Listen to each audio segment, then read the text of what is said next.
રોજગાર આપીશું, પ્રવાસન કરીશું. અમારા આજે માતા બહેનો ત્યાં રડે છે, ત્યારે કેમ કોઈ જોવા નથી આવતું?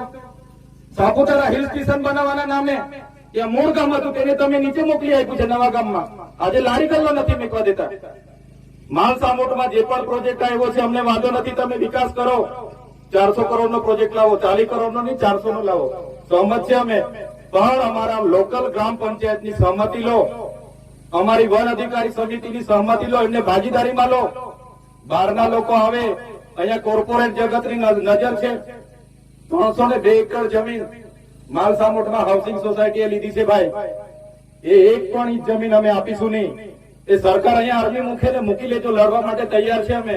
અહીંયા બી તમારો પ્રોજેક્ટ લગાડો, રોજગારી આપો, અમને જરાય વાંધો નથી. પણ કાલે ઉઠીને જમીનો પર અતિક્રમણ થશે, અમારો ખેડી ખાનાર ખેડૂતની જમીન છીનવા છે, તો અમે જંગલ ખાતા નહીં કે કોઈના બાપને અહીંયા ઉભું રહેવા દઈએ.